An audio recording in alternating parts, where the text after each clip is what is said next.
They say it takes only 2 generations for knowledge to be lost. That's not much time at all. I've been thinking, in our modern world, who and where are the wisdom keepers now? Are we at risk of losing their wisdom forever? And what are some new ways we can blend the old world with the new? For thousands of years, wisdom keepers have been the guardians of sacred knowledge, the shamans, the healers, the storytellers, the herbalists, and spiritual leaders of their communities. When our elders pass without passing down their wisdom, traditions can vanish, forgotten in time by the noise of technology, consumerism, and urbanization.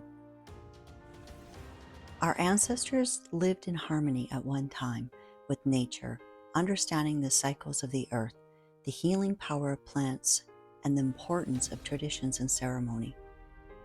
Today, so many of us are disconnected from these ways. The modern world prioritizes convenience over connection, like texting or emailing instead of connecting on a personal level, or calling each other. We are losing our ability to verbally communicate, and that's an art form all on its own. Fast food versus homemade food cooked with wholesome ingredients and made with love. We rely on pharmaceuticals instead of herbal medicine, artificial time instead of quality time, and listening to our natural rhythms in our body. Screen time instead of story time by the campfire under the stars.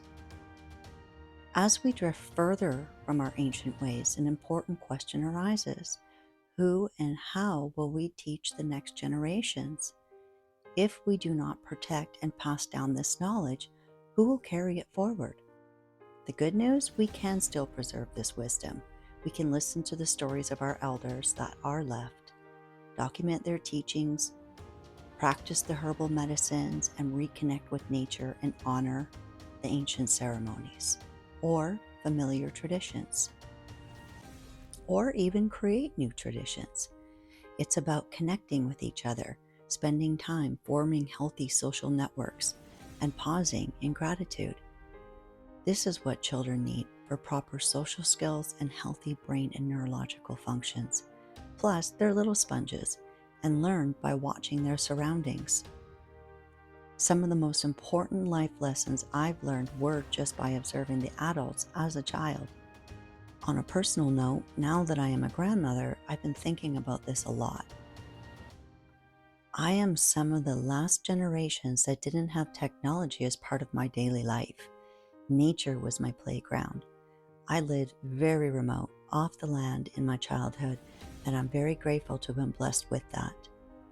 It's helped me maintain my connection to the natural world as well as the spiritual world. We only really experience that so deeply and so profoundly when we are connected to the Wi-Fi station of the universe, hearing the subtle whispers of intuition and divine guidance. When our nervous systems are out of whack due to overstimulation and technological frequencies, or a lack of quiet reflective time in nature, that cuts us off from ourselves and being able to feel the subtle energies from the spirit world and Mother Earth. So, I am very grateful. Even though my life was far from picturesque, I still had grandparents and people who nourished me with just enough positive influence and gave me valuable life skills.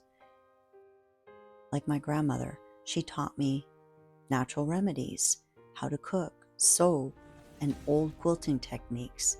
She didn't have much, but she also paid for things like my piano lessons to study classical music. I'm so glad that she did, and if I didn't have that foundation, I feel like it would have been much harder to gain those skills as an adult. My grandfather taught me chess and the art of war, as he was a retired Army, Navy, and Air Force intelligence officer. So that taught me critical thinking and strategic thinking, and that has helped me survive in this harsh world. Our modern world moves so fast. Sometimes it feels like the deeper connections we once had those spiritual practices, the organic way of living, passed down from generation to generation, are slowly slipping away. And it makes me wonder, if our family units become broken or fragmented, who will carry on these traditions? What happens when a family tree becomes fragmented and separated from each other? What alternative paths do we have to keep this wisdom alive? I believe there are answers beyond our immediate family as well. I imagine more community gardens where we learn about herbal medicine or local storytelling circles. Old musical styles, traditions, and legends are kept alive. Where we reach out to our neighbors and friends to organize little gatherings. Just simple moments of sharing, whether it's a recipe, a piece of history, or even literature, music, and art that inspires or touches us. It might not be a traditional family dinner or setting, but it's something that nurtures our connection to the past and to each other.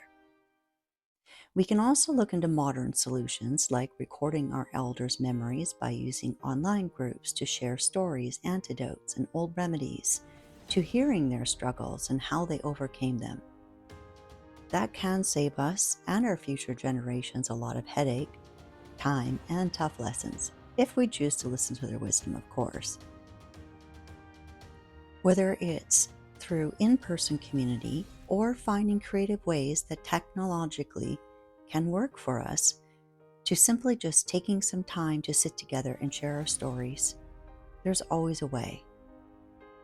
It's not just about preserving the past, it's about building a bridge to the future, where every generation can find wisdom and warmth in the traditions that we hold dear. Across the world, there are still wisdom keepers, those who remember the old ways and dedicate their lives to preserving them. They are the healers, the storytellers, the protectors of sacred knowledge. And we too can become wisdom keepers by learning, sharing, and living in alignment with these teachings. The ancient ways are not lost, and they are always waiting to be remembered. The question is, will we answer the call? I would love to hear what thoughts that you have, and if you have any suggestions as well, or what you have done to share your wisdom. Thanks for listening, and thanks for being here. Till next time.